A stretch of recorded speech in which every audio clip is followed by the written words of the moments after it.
سال ہو گئے، 60 سال ہو گئے مسجد کی ٹوٹی سے شروع ہو کر دری تک، اور پلستر سے شروع ہو کر ٹائل تک، بٹن سے شروع ہو کر اسپیکر تک میری مائنڈ سیٹ کی گئی ہے، انگریز نے سیٹ کیا ہوا ہے، بس یہی اسلام ہے، اسی مسجد کی خدمت کرتے کرتے دنیا سے چلے جانا ہے۔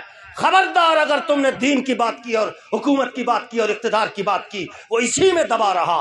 مدرسے کا ایک کمرہ ہے، دوسرا بناؤں گا، پھر تیسرا بناؤں گا، پھر پہلی منزل، پھر دوسری منزل، پھر آگے چل چل سسٹم چلتا جا رہا۔ میں چلا گیا، میرا بیٹا آ گیا، وہ چلا گیا، میرا پوتا آ گیا، نسل در نسل۔ امام چلا گیا، بیٹا امام ہے، اس کا بیٹا امام ہے، یہ نسل در نسل چلتے چلتے چلتے چلتے اسی میں اسلام کو قید کیا ہوا ہے۔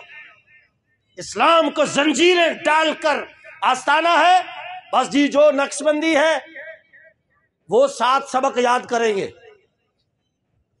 ذکر قلبی ہے، خفی ہے، اخفا ہے، سر ہے، روح ہے، نفس ہے، سلطان الاذکار ہے، مراقبہ ہے، مشاہدہ ہے، مکاشفہ ہے، دربار پہ جانا ہے، سارا کچھ اسی میں لگا رہو، یہ اس سے باہر ہی نہ نکلے۔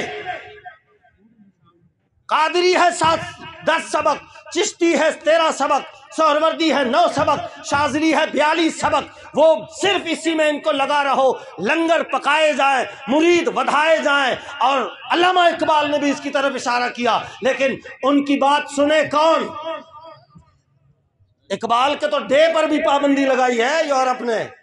کدھر ہو آپ لوگ؟ آپ پہ پابندی ہے؟ نہیں، جو بات کرے گا دین کو تخت پہ لانے کا وہ انگریز کے پہلے نشانے پر ہے۔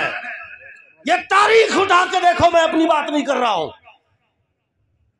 اقبال نے کہا تھا مست رکھو انہیں ذکر و فکر و صبح آہ گاہی میں، پختہ تر کر دو انہیں مزاج خانقاہی میں۔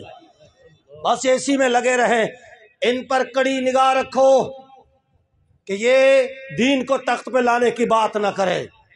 لیکن یہ ٹریڈیشنل اگر فنڈامنٹلسٹ میں آ گیا تو پھر ہماری تباہی ہے، اور یہ تاریخ نے خود کو دہرایا ہے۔